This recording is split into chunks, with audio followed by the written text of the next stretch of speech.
So, good morning. Good morning everyone. Okay. So, muna yung lisdan. Nalilisdan talaga ako dito. So, dito ako ngayon sa ano to? Pangit-pangit ko talaga, no? Lalo na pag yan yung buhok ko.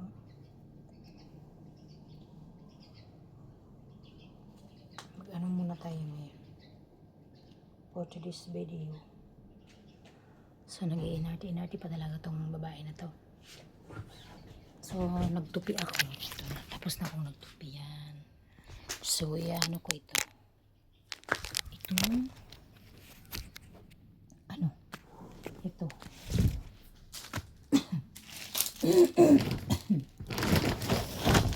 Ako lang dito mag-isa. Huwag niyo yung pansin yung bagpak. Okay. Kasi ganyan talaga yan. Maraming pikla. Maputi lang ako dito sa picture sa cellphone.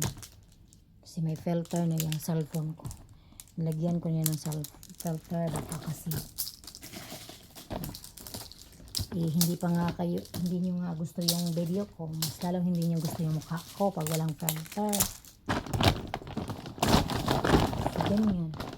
Kahit nilagyan ng filter, iba pa rin. Lumalawas talaga yung pagkaano. Totoong ano. So, okay lang eh. So, huwag nyo yung pansinin yung likod ko rin. Kasi tumaba yung likod ko. Ang likod ko lang yung tumaba. Ay, tiyan ko lang pala yung tumaba. So, ngayon, araw ng Webes. Half day lang din tayo ngayon. So, bukas ayaw ko sana magtrabaho kasi kailangan ko ng pera eh. Kaya magtatrabaho tayo bukas because I need money. Magpapaalitin tayo para magkaroon tayo ng pera kasi nga hindi nag-eskwela ang baji. Yan kasi noon kasi yung elementary pa kami, naanuhan ako dito ng teacher, oh. Kasmitan dito ba, inanuhan din to teacher namin kasi nga naano kami, late kami sa school. Yung school namin whole day kami kasi sa bukid kami nag-aaral, whole day. Tapos labas kami ng 11:30, nakabalik kami 1:00 kapi na, 1 kapi na, kasi naligo kami sa mga classmate namin. Naligo kami dun sa sapa. So bumaha man yun, so naligo kami dun sa sapa. So na-late kami. Sinumbong kasi kami ng classmate namin, Ipal. Ipal. So, sinumbong kami sa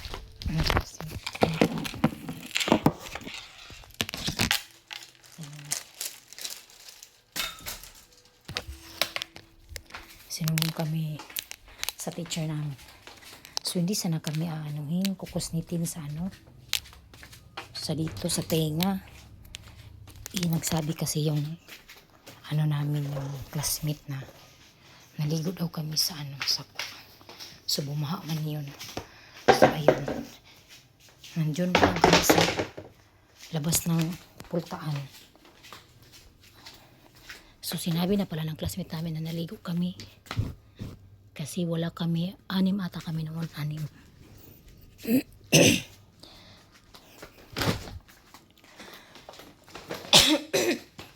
Kaya yun, kinusnit yung ano.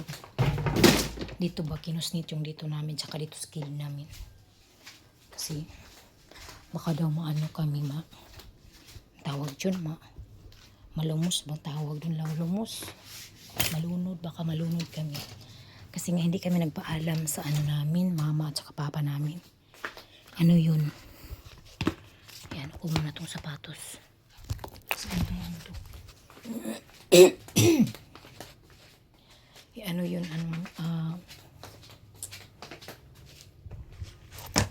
baha man yun.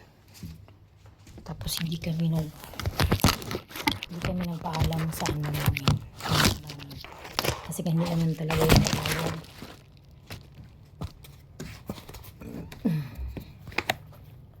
Hindi papayag, hindi kami nagpaalam. Ayun. Ano pala kami? Balitan kami ng teacher namin.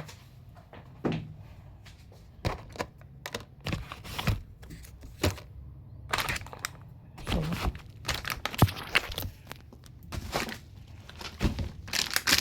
yung mga classmate ko kasi, ang iba nakapagtapos. May iba naman na hindi nakapagtapos. Yeah. Yan talaga ang life natin. Hindi natin alam kung ano ba talaga yung ano natin. Hindi ko nga alam kung ano ba ang ano ko. Kung ano bang papel sa buhay. Ano ba? Parang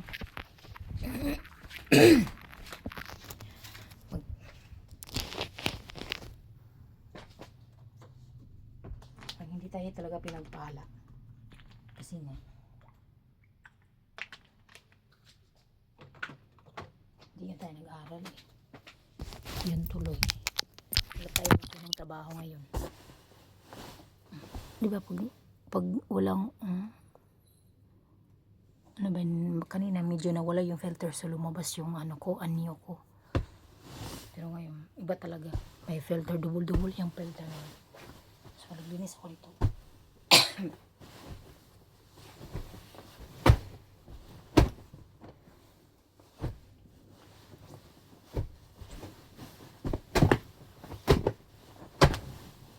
Pagpagpagan ko lang ito eh. Kasi malinis naman ito.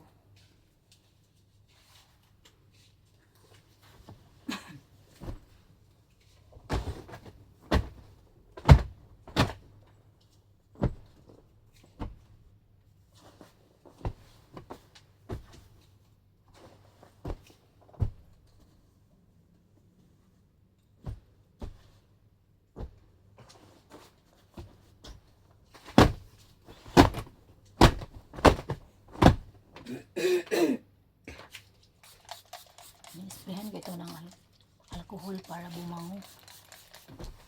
So, sa yan. Yan.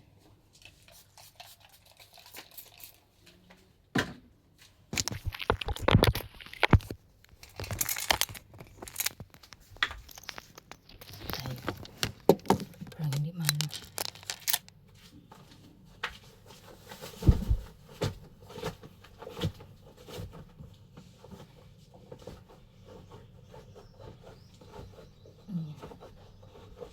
Hindi kasi nag-aaral ng mabuti. Tingnan mo. Hop! Masunod ka?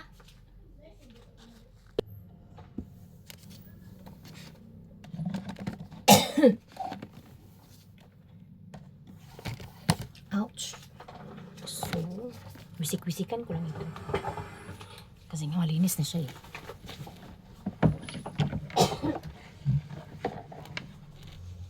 Nagsisisi tuloy ako bakit hindi ako nag-aral noon. So, yung papa ko kasi umiyak kasi yun kasi ayoko kasi mag-eskwela. So, siya gusto siyang mag-aral kami kahit wala daw kaming pera basta mag-aral kami.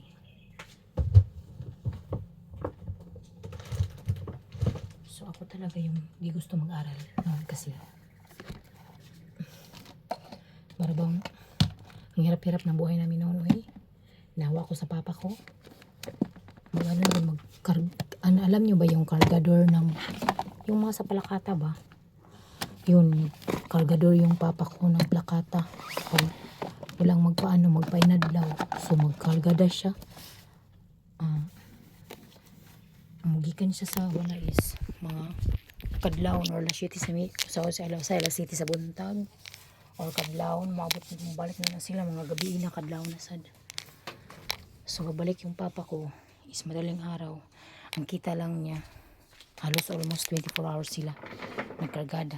Kita lang niya is nasa mga 400.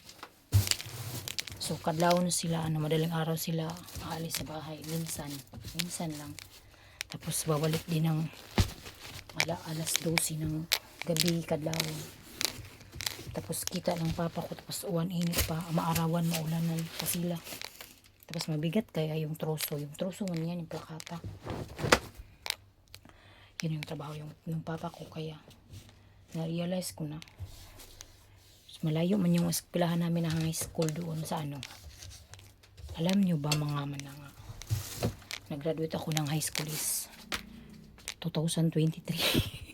2023 nag-aral ako. So, ang edad ko noon is 30 na kapin. 30, ako yung pinakamatanda doon sa kanila.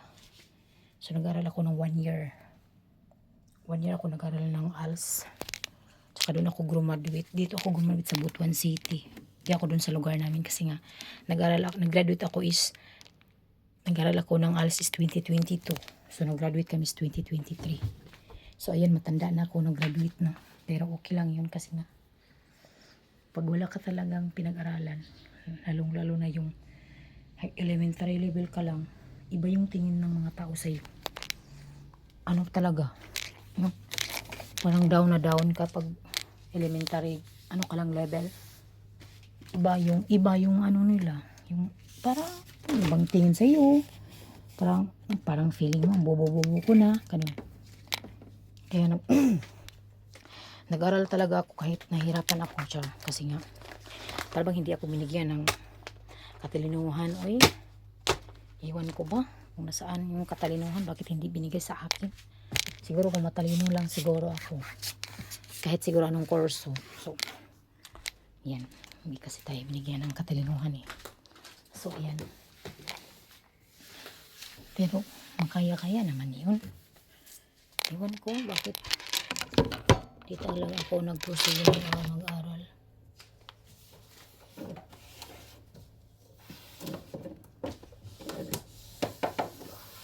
Hindi na ako masyadong mabubo, pero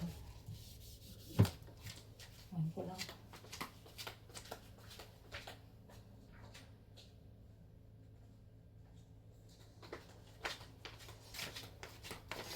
Tingnan mo tuloy ngayon, hindi ako nag-aral.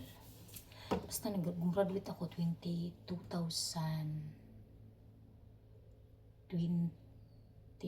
July 2023 ako graduate ng high school doon sa Robinson. So matanda na akong mag-graduate. Okay na yun kasi parang feeling ko confidence na pag may nagtanong sa akin. Yung ano ka pa lang, hindi ako nakapagtapos ng high school. Parang pag may magtanong sa'yo, parang baba-baba ng tingin nila sa'yo kasi nga wala kang ang pinag-aralan. Yun. Iba kasi pag walang pinag-aralan kasi yung tingin kasi ng mga tao sa'yo, ano na kasi, down na down ka na talaga, down. Sobrang down na talaga yung tingin nila sa'yo pag wala kang pinag-aralan. Kaya kayong mga kabataan, mag-aral talaga kayo. Kayong gumaya sa akin. Tingnan nyo kayo, ano na pala ako. Tagalinis ng bahay. Hindi ako nakalinis ng bahay namin kasi nga pag uwi ko na doon, ano ba, parang nanghihina na ako kapoy. So, minsan ako nakapaglinis ng bahay namin. Pero okay lang na. Linis tayo ngayon dito. Ito man yung binigay ng Panginoon ng kapalaran sa atin, so tatanggapin natin.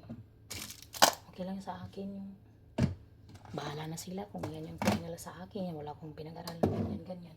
Ito lang trabaho ko sa bahay, so what? Wala akong paki sa inyo, char. Joke lang. So iba naman tayo ng diskarte sa buhay, di ba? Okay lang yun sa akin yung kahit ganito lang yung trabaho ko. Basta malakas lang yung katawan ko, hindi ako palagi kasakit. Tsaka yung mga mahal ko sa buhay ba yung mama ko, yung papa ko, lahat ng kapatid ko, yung mga pamangkin ko, yung anak ko. Talaga nasa mabuting kalagayan lang, okay na yun sa amin. Nakakain na yung isang beses, 3. Okay na yun. Happy na kayo. Sa happy na ako doon. So yung iba na nag-judge sa akin, Bahala kayo dyan.